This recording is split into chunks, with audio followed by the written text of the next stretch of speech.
friends, Mr. DeJordy here, in this series of videos that I'm calling Ways to Subtract with Mr. DeJordy.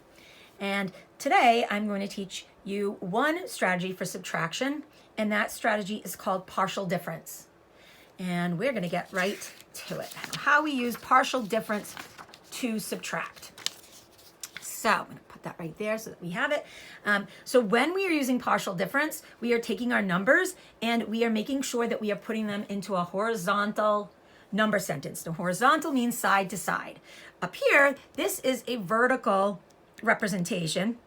And vertical means one on top of the other so that they are in columns and rows. So I'm going to take this and I'm going to convert this into a horizontal representation. So I'm going to put 263 minus 134 equals, and we're going to discover what that is. So first step is we are going to separate our numbers into their place values. So we are going to expand them. There are 3 place values in this 3-digit number. I'm going to expand it into 3. There are 3 numbers in this 3-digit place value, and I'm going to separate that into 3 as well. So I'm always going to start with my ones. 4 ones is 4 ones. 3 tens is 30. 100 is 100. And I'm going to do that the same with my other number. 3 ones is 3. 6 tens is 60. 2 hundreds is 200. So now I've stretched those all out into their expanded form. So I've just basically taken them out of their standard form and I put them into a expanded form. Now we are going to put them back together with subtraction. So now I'm going to subtract to put them back together. So I'm going to start always in my ones. So I'm going to look at my ones and I have 3 ones and I need to subtract 4 ones. Now, there is a little bit of a problem. If I only have 3, I cannot subtract 4 from it. So what I am going to have to do is I'm going to have to regroup.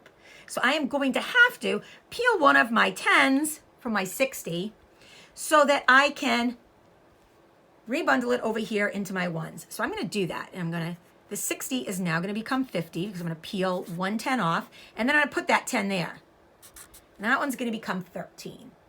Now 13 minus 4 I can do. So 13 take away 4 is 9. Now I'm going to move on to my 10s.